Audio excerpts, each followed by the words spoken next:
It's the closing act of a war that has reshaped the world, a conflict of unprecedented scale and brutality. On one side, the U.S., a nation driven by industrial might and a fierce belief in its cause. On the other, the Japanese Empire, a culture steeped in ancient traditions of honor and unwavering loyalty, where surrender is a concept more terrifying than death itself. As the final campaigns rage across the Pacific, a small but significant number of Japanese civilians and soldiers find themselves in the unimaginable position of becoming prisoners of war. Among them, a cohort of women, nurses, and even some combatants, who, according to the strict Bushido code, should have perished in battle. They are taken to U.S. prison camps, expecting the worst: brutality, starvation, and a dishonorable end. Instead, they find something they can't reconcile with everything they've been taught. They find not hell, but a glimpse of a different world, one they would come to call paradise on earth. This is a story of colliding cultures, shattered expectations, and the human capacity to find hope in the most unlikely of places. The air on the island of Tinian was thick with the scent of salt and the constant thrumming hum of American machinery. It was late summer of 1944, and the war in the Pacific was grinding through its brutal final chapters. For the Japanese soldiers and civilians who had survived the relentless U.S. onslaught, the concept of surrender was not a viable option. For them, death was preferable to the dishonor of capture. Yet as the American forces swept across the island, a small, bewildered group of women, many of them nurses, and some even members of the Women's Auxiliary Corps, found themselves in the surreal and terrifying position of being prisoners of war. Their capture was not the result of a valiant last stand, but often a matter of being too wounded, too weak, or simply too young to take their own lives. They had been taught from childhood that the American enemy was a soulless, brutal force, capable of unthinkable cruelty. The Japanese state and military had propagated a narrative of the Americans as uncivilized devils, a race of barbarians who would torture and mutilate their captives. This was the lens through which they viewed their future. As the women were herded onto a waiting transport plane, their eyes darted around, searching for the first sign of the horror they had been promised. They saw American GIs, young men with dusty, tired faces, but they saw no malice. They saw a certain kind of professional detachment, but not the demonic rage they had been warned about. This initial dissonance was a small, unsettling crack in their worldview. The plane ride was short, the destination a military base on Saipan. As they disembarked, the sun beating down on the tarmac, they were met by American soldiers who looked, to their surprise, not so different from the men they had fought beside. They were led to a newly established POW camp, one section of which was designated specifically for women. The camp was a collection of tents and hastily constructed barracks, but it was clean. There was a sense of order. This was the first of many quiet, jarring observations. They were given clean clothes, and a medical examination was performed by American doctors who were not rough or dismissive. These doctors were, in fact, surprisingly gentle, their hands careful and their expressions sober. One of the captured nurses, a young woman named Kiyomi, watched as an American doctor tended to a deep gash on her friend's arm. He was meticulous, his movements precise. This was not the act of a monster. The food was another shock. Their first meal was a plate of rice, but not the watery, thin gruel they had become accustomed to in the last days of the war. This was fluffy, white rice accompanied by a stew that was thick with vegetables and meat. They ate with a kind of dazed disbelief, their stomachs, which had been in a state of constant gnawing hunger, now filled for the first time in months. The food was not just sustenance. It was an act of humanity they had not been prepared for. The women, who had been conditioned to expect starvation and abuse, were instead being fed, clothed, and treated for their wounds. It was a cognitive dissonance of a truly profound nature. Everything they had been taught about the enemy was being systematically dismantled, not through propaganda, but through simple, tangible acts of kindness. This small camp on Saipan, with its clean barracks and its regular meals, was not the hell they had been promised. It was a place where their fundamental needs were being met, a stark contrast to the brutal reality of the front lines and the starving civilian populations back home. The seeds of a new understanding were being sown, but they were not yet ready to fully bloom. The trauma of the war and the rigid worldview of their culture were still powerful forces. The question remained: what would happen when these small acts of kindness began to challenge the very core of their identities? And could they truly trust an enemy that had shown them a face they never knew existed? The initial shock of their humane treatment gave way to a deeper, more profound period of psychological adjustment. The Japanese women, accustomed to a life of strict hierarchy and societal demands, found themselves in an environment where the rules they had lived by no longer applied. They were not prisoners in the sense that they were beaten, tortured, or starved. Instead, they were held in a kind of surreal limbo, a place where their identity as Japanese women, steeped in the honor code of Bushido, clashed with their new reality. The American guards, for the most part, were young men, many of whom were just as bewildered by the situation as the prisoners themselves. They had been trained to fight a determined and often fanatical enemy, not to manage a group of young women who were, by turns, defiant, terrified, and quietly resilient. The language barrier was immense, but a few of the American soldiers and some of the more educated Japanese women could communicate in broken English, or through the use of gestures. This was how they began to learn about each other, in small, painstaking fragments. The daily routine in the camp was organized and surprisingly lenient. The women were given work details, primarily tasks that kept the camp clean and orderly, but the labor was not punitive or overly demanding. They were given time for rest, and they were even given supplies to engage in traditional Japanese crafts, such as weaving and sewing. This was a crucial psychological outlet. It allowed them to hold on to a part of their identity, to create something beautiful and familiar in a place that was completely foreign. For the first time, many of these women were experiencing a sense of personal freedom they had never known back home. They were not under the rigid control of their fathers, their husbands, or the state. They were treated as individuals, not as cogs in a larger machine. This was a slow, unsettling, and ultimately liberating realization. The American military, for all its might and overwhelming force, was treating them with a kind of benign neglect that was almost incomprehensible. They were not seen as subhuman, but as a group of people who needed to be managed and cared for until the war was over. The American guards, meanwhile, were also undergoing a quiet transformation. They had been fed the same kind of dehumanizing propaganda about the Japanese as the Japanese had been about them. They had been told to expect a fanatical, savage enemy. What they found instead were young women who were just as scared, just as tired, and just as human as they were. A young American guard named Tom, a boy from Iowa who had never been more than 100 miles from home, found himself standing watch over a group of Japanese nurses. He saw them laugh, he saw them cry, and he saw them take comfort in one another. He began to see them not as the Japs, but as people. One day he saw a young Japanese woman, no older than his own sister, quietly weeping behind one of the tents. He didn't know what to do. He didn't speak her language, and he wasn't supposed to get involved. But he couldn't just stand there. He walked over, and without a word, he simply offered her a small bar of chocolate he had in his pocket. She looked at him with wide, tear-filled eyes. The chocolate was a luxury she hadn't seen in years. She took it, a silent, fragile bridge of humanity between two enemies.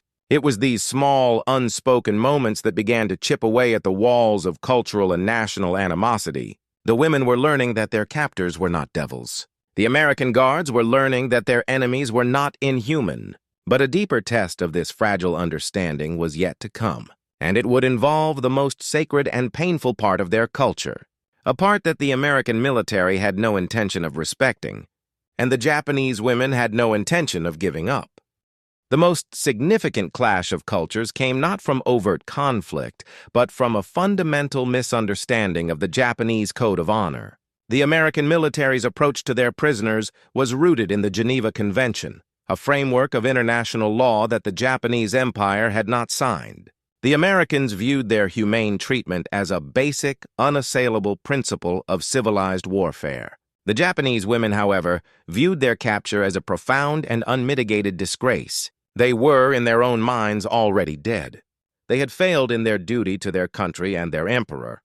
The act of surrender, regardless of the circumstances, was a stain on their honor that could not be washed away. This internal struggle, this profound sense of shame and loss, was a silent and powerful undercurrent that the American guards and officers could not possibly comprehend. For them, a person's life was paramount.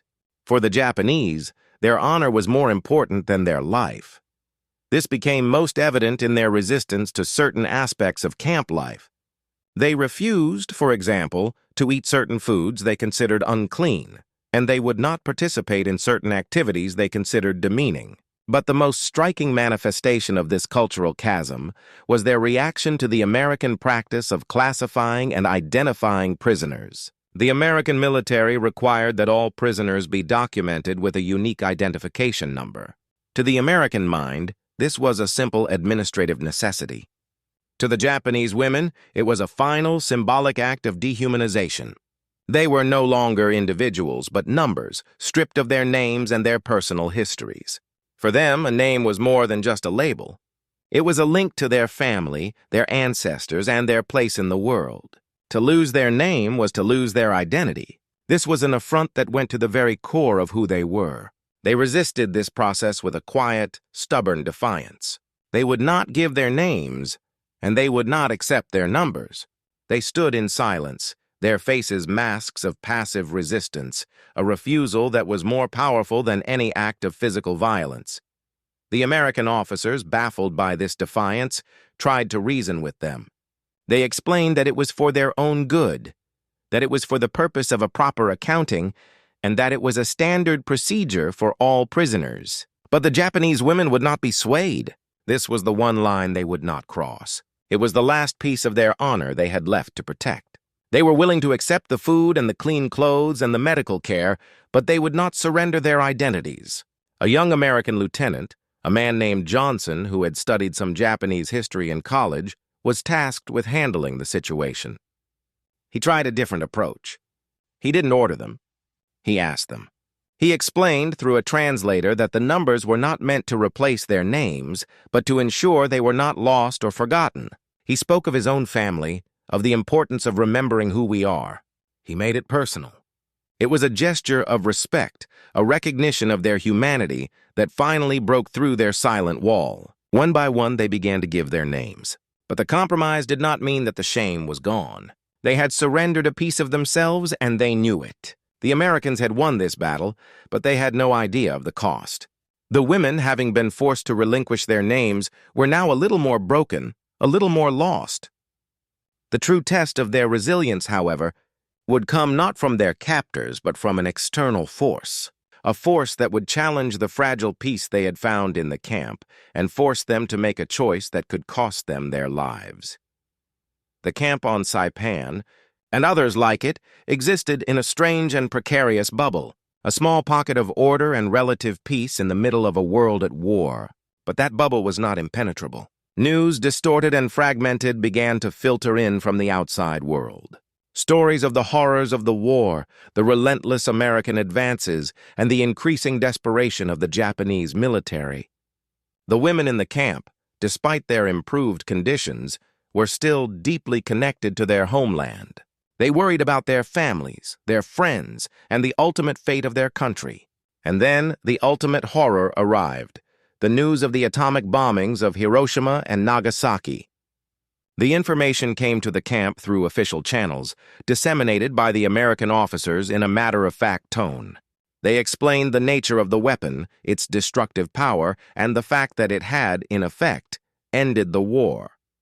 For the Japanese women, the news was not just a historical event. It was a cataclysm of a kind they couldn't possibly comprehend. Their homeland had been incinerated by a single weapon.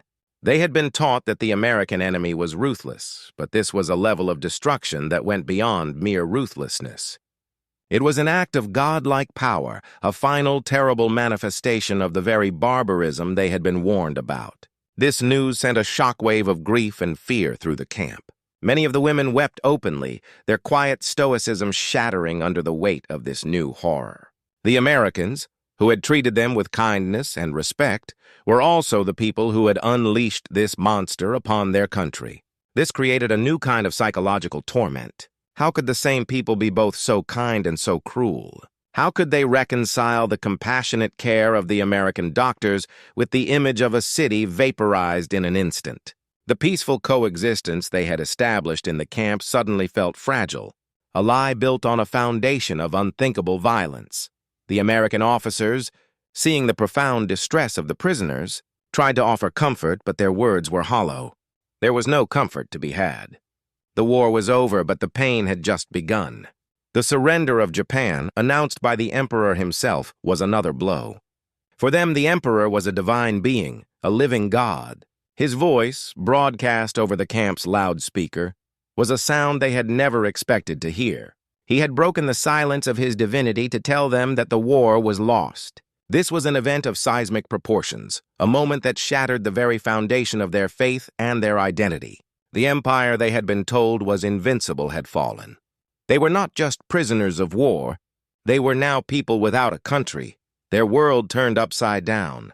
The sense of shame and disgrace that had been simmering beneath the surface of their lives in the camp now came to a boiling point. Many of the women believed that they had failed in their duty, that they should have died in battle rather than live to see this day. Some even attempted to take their own lives, driven by a despair that the American guards could not understand. This was not a desire for an end to suffering, but an act of honor, a final attempt to reclaim the dignity they felt they had lost.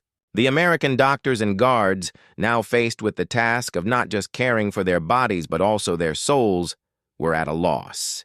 They were prepared for physical warfare, not this profound internal battle of wills. But they would soon learn that the women's struggle was not just about the past. It was also about a future they could not yet imagine, a future they would have to face in a world that had been irrevocably changed, not just by bombs, but by the quiet, persistent challenge of their own survival.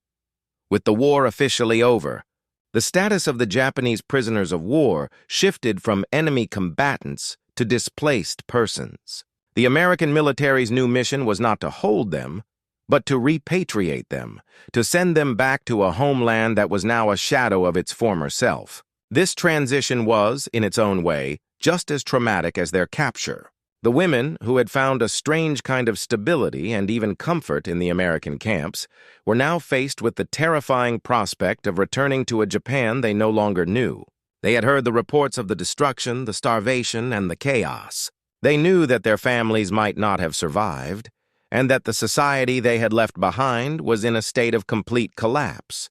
The paradise they had found on Saipan, a place where they were safe, well-fed, and cared for, suddenly seemed like a sanctuary they were being forced to leave. Many of the women were deeply reluctant to go.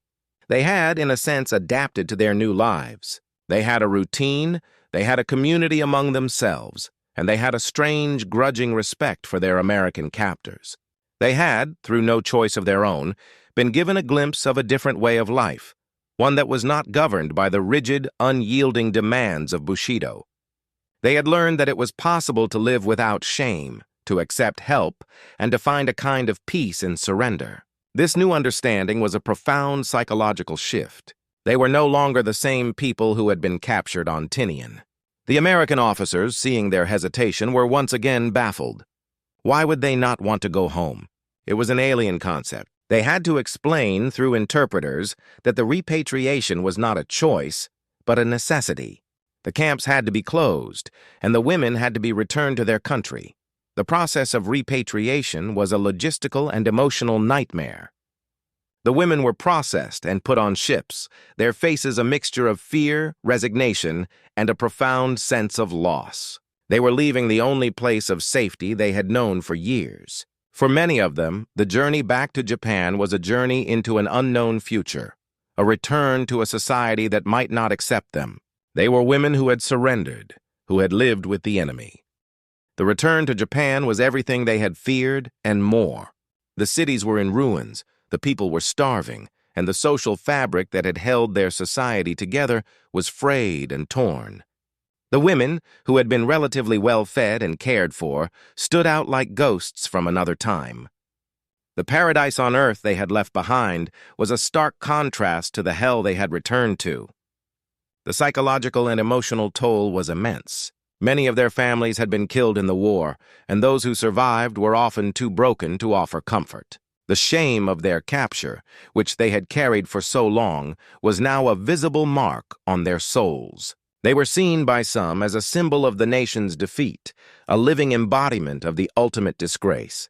They were, in a very real sense, foreigners in their own country.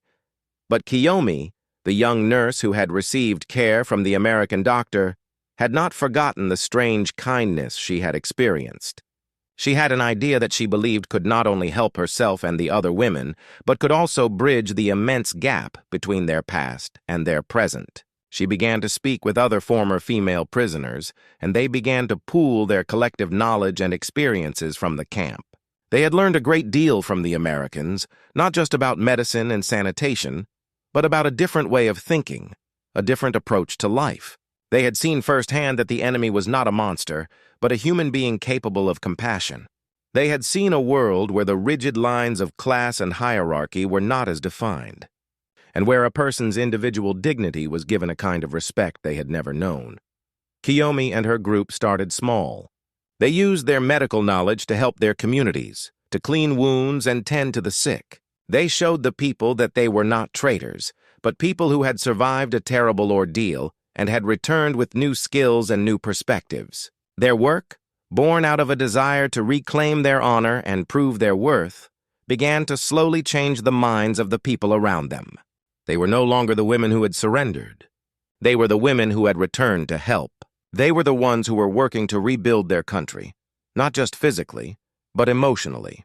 They spoke of the American Guards with a strange mix of emotions, a complicated and nuanced story of a humane enemy, a story that was a powerful counter-narrative to the years of propaganda. The paradise on earth they had experienced was not just a place, but a state of mind, a testament to the fact that even in the darkest of times, humanity could be found. Their story, told through their actions and their words, slowly spread. The Japanese people, who had been taught to hate and fear the American enemy, were confronted with a different truth, a truth that was hard to reconcile with the official narrative. The women who had been prisoners of war became, in their own quiet way, ambassadors of a new understanding. Their story became a part of the larger narrative of post-war Japan, a narrative of survival, resilience, and an unexpected kind of healing. They were the women who had found paradise in a prison camp. Not because of the luxury, but because it was a place where their humanity was not just acknowledged, but nurtured. Their story, a testament to the fact that even in the crucible of war, compassion can find a way to break through, and that sometimes the greatest battles are not fought on a battlefield, but within the confines of our own hearts. Would one day be told to generations who could not possibly comprehend the weight of their sacrifice and the quiet, profound courage of their survival.